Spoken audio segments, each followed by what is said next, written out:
আসসালামু আলাইকুম প্রিয় শিক্ষার্থীবৃন্দ, আশা করি তোমরা ভালো আছো, সুস্থ আছো এবং খুব ভালোভাবে তোমাদের পরীক্ষাটা শেষ করেছো। তোমাদের বইয়ে দেখো আর দুইটা অধ্যায় আছে, অধ্যায় 13 এবং অধ্যায় 14। এই দুইটা অধ্যায় আমাদের বাকি আছে। আর তোমাদের চূড়ান্ত মূল্যায়নে কিন্তু সম্পূর্ণ বইটা থাকবে। হ্যাঁ, তো আমরা এই দুইটা অধ্যায় শেষ করে আমরা আগের পড়াগুলো বা আগের অধ্যায়গুলো আমরা একটু আবার পড়ব। তাহলে আজকে আমরা পড়ি অধ্যায় 13, প্রাকৃতিক সম্পদ। হ্যাঁ, প্রথম আমরা দেখি যে সম্পদ কি। আমরা জানি যে আমাদের চারপাশে যা কিছু আছে তাই নিয়ে হচ্ছে আমাদের পরিবেশ। তাহলে আমাদের পরিবেশে কি কি ছিল, আমাদের চারপাশে কি কি ছিল? আলো, মাটি, বাতাস, ঘরবাড়ি, রাস্তাঘাট, গাছপালা, এসব কিন্তু কি সব মিলে আমাদের পরিবেশ। বই, খাতা, চেয়ার, টেবিল, এসব নিয়ে কি পরিবেশ। তাহলে এই যে উপাদানগুলো আছে এগুলো কিন্তু এক একটি সম্পদ। যেমন সূর্যের আলো, গাছপালা, বাড়িঘর, রাস্তাঘাট, এগুলো হচ্ছে কি এক একটা সম্পদ। হ্যাঁ, তাহলে সম্পদের সংজ্ঞাটা কি দেখে একটু। যে সম্পদ হলো এমন কিছু যা মানুষ ব্যবহার করে উপকৃত হয়। হ্যাঁ, তাহলে সম্পদ কি? সম্পদ হলো এমন কিছু যা মানুষ ব্যবহার করে উপকৃত হয়। তাহলে আমি বলেছি যে পরিবেশে যা কিছু আছে এই উপাদানগুলোই কিন্তু এক একটা সম্পদ। যেমন ওখানে সূর্যের আলো ছিল বা গাছপালা ছিল, রাস্তাঘাট ছিল, বাড়িঘর ছিল। তা আমরা যদি এক একটা চিন্তা করি যে সূর্যের আলো, এটা ব্যবহার করে কি আমরা উপকৃত হচ্ছি না? আমরা কি পাচ্ছি? তাপ পাচ্ছি। বা মাটির কথা চিন্তা করলে মাটিতে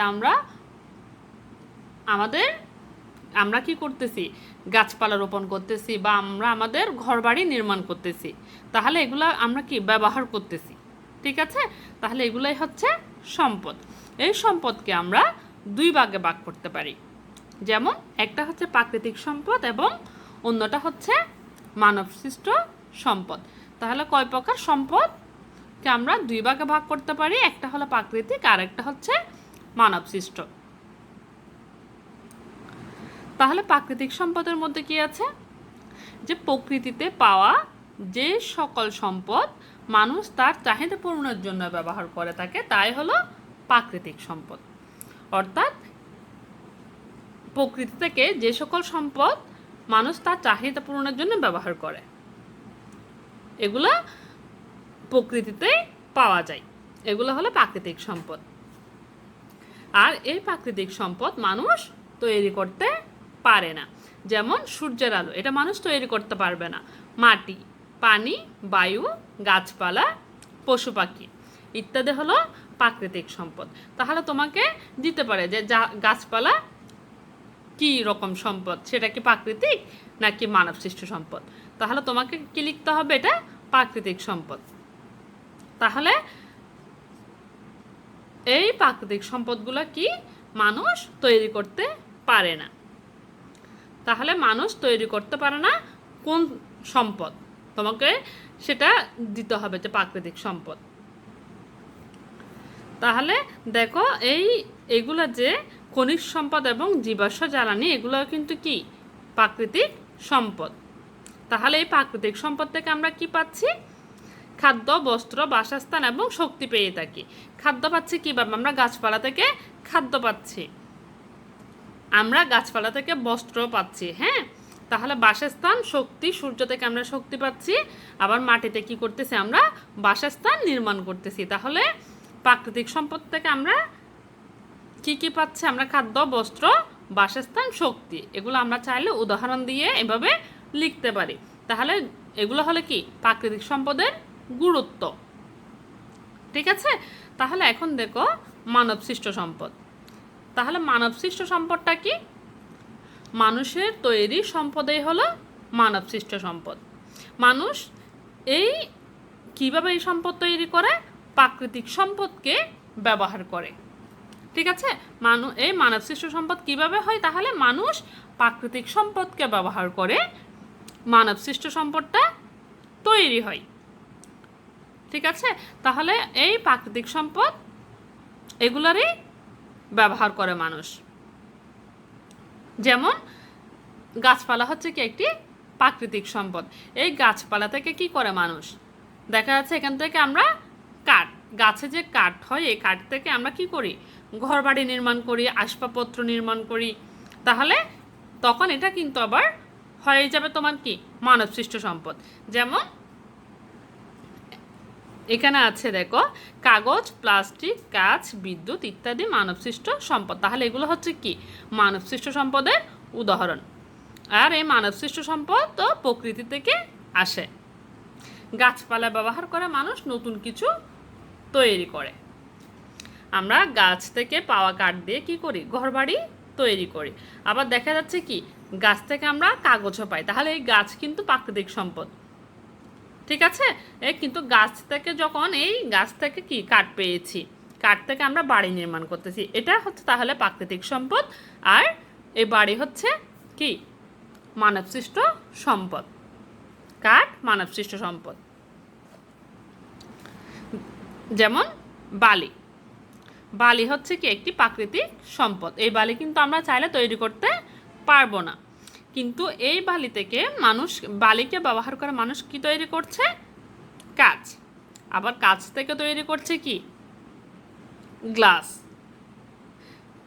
গ্লাস আছে বা বিভিন্ন যে বড় বড় কাচের দেয়ালও থাকে, এই কাঁচ থেকে কিন্তু আবার এগুলো তৈরি হচ্ছে। তাহলে এগুলোর মূল উপাদান কি বালি। বালিটা হচ্ছে প্রাকৃতিক সম্পদ, আর এগুলো হয়ে গেল মানবসৃষ্ট সম্পদ। তাহলে মানবসৃষ্ট সম্পদ আবার অন্য সম্পদ তৈরিতে ব্যবহৃত হয়। ঠিক আছে, তাহলে আশা করি তোমরা বুঝতে পেরেছো যে কোনগুলো প্রাকৃতিক সম্পদ হতে পারে আর কোনগুলো মানবসৃষ্ট সম্পদ। দেখো এখানে কয়েকটা দিয়েছে, যে এগুলা ছবিগুলো দেখে তোমার কোনটি প্রাকৃতিক এবং কোনটি মানবসৃষ্ট সম্পদ তা খুঁজে বের করতে হবে। তাহলে আমরা যদি দেখি এখানে দেখো কাঠ, তাহলে কাঠ কি সম্পদ, এটা হলো একটি মানবসৃষ্ট সম্পদ। এটা আমরা পেয়েছি কোথা থেকে, গাছ থেকে। গাছ হচ্ছে প্রাকৃতিক সম্পদ আর কাঠ হলো মানবসৃষ্ট সম্পদ। সূর্যের আলো এটা কিন্তু প্রাকৃতিক সম্পদ।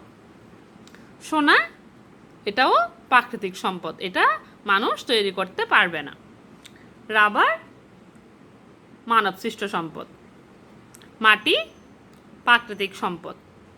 ঠিক আছে, আর প্লাস্টিক এটা হলো মানবসৃষ্ট সম্পদ। পানি কি হবে, পানিও প্রাকৃতিক সম্পদ। গাছ প্রাকৃতিক সম্পদ। আর কাঁচ কি মানবসৃষ্ট। কাঁচ কোথা থেকে বলেছি, কাঁচ উৎপন্ন হয় বালি থেকে। কাগজ, কাগজও আমরা কি পাই, কাঠ, গাছ থেকে কাগজ উৎপন্ন হয়। পাথর হলো কি মানবসৃষ্ট, পাথর হলো প্রাকৃতিক সম্পদ। আর ইট হলো কি মানবসৃষ্ট সম্পদ। ইট পাওয়া যায় কিভাবে, মাটি থেকে। ঠিক আছে, মাটি পোড়ায় আমরা কি করি, ইট উৎপন্ন করি। হ্যাঁ, দেখা যায় যে আমরা এই প্রাকৃতিক সম্পদকে বিভিন্নভাবে কাজে লাগিয়ে মানবসৃষ্ট সম্পদে পরিণত করে সেটাকে আমরা ব্যবহার করি। যেমন গাছ থেকে দেখা যাচ্ছে আমরা তুলা পাই। ঠিক আছে, এই তুলা থেকে আমরা সেটাকে ব্যাট আকার ইউজ করতেছি। হ্যাঁ, তাহলে এই ব্যাট হয়ে যাচ্ছে কি মানবসৃষ্ট। তাহলে এই এতটুকুর মধ্যে তোমরা প্রশ্ন দেখবে যে সম্পদ কাকে বলে, প্রাকৃতিক সম্পদ কাকে বলে, প্রাকৃতিক সম্পদের 5টি উদাহরণ দাও। মানবসৃষ্ট সম্পদ কাকে বলে, মানবসৃষ্ট সম্পদের 5টি উদাহরণ দাও। মানবসৃষ্ট সম্পদ কোথা থেকে আসে, প্রাকৃতিক সম্পদ ও মানবসৃষ্ট সম্পদের মধ্যে পার্থক্য লেখো। প্রাকৃতিক সম্পদের গুরুত্ব উল্লেখ। তাহলে তোমরা এই প্রশ্নগুলো দেখো। আর আমরা আজকের মতো ক্লাস এখানেই শেষ করি। সবাই ভালো থাকবে, সুস্থ থাকবে। আল্লাহ হাফিজ।